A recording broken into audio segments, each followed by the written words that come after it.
Where the drums of tradition beat steadily, the village council gathered in the Eagle Palace. The air was thick with unease as the villagers exchanged worried glances, their murmurs growing louder with each passing moment. Suddenly, the doors creaked open, and a hush fell over the room. The Ezemo, the revered chief priest, entered with slow, deliberate steps. His presence commanded silence, and all eyes turned to him. "The child is evil," the Ezemo declared, his voice echoing like thunder through the chamber.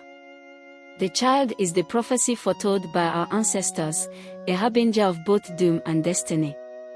Gasps filled the room, but before panic could spread, the king raised his hand, signaling the end of the gathering. "Return to your homes," the king commanded, his voice firm yet laced with concern. "I will find a solution to this dilemma." As the villagers dispersed, the king turned to the Ezemo, his expression grave.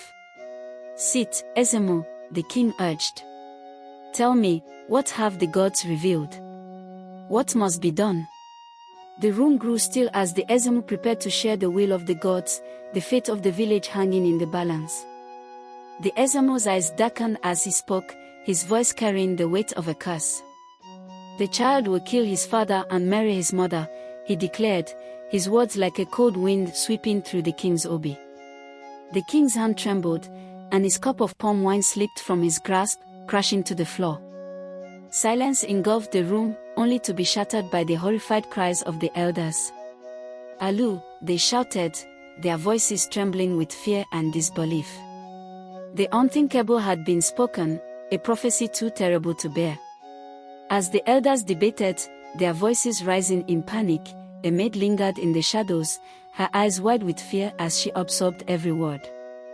"The child must be taken to the evil forest and killed in 3 days, Ezemo declared, his voice unyielding, as if the gods themselves had spoken through him.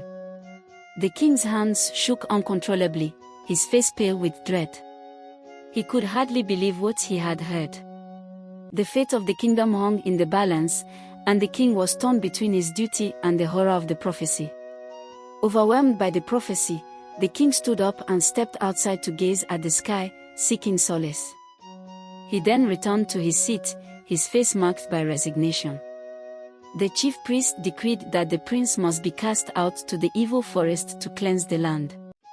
As the chief priest's decree was announced, the maid, having overheard the conversation, rushed to inform the queen. The queen stormed into the hall, furious and desperate, shouting that her child would not be killed. She was ordered to return to her quarters and rest, despite her pleas. As the tension in the palace reached its peak, the chief priest made his final decree. The prince was to be cast out to the evil forest to cleanse the land of the ill omen. The weight of this decision hung heavy in the air, as the king's heart ached with the impending loss of his newborn son.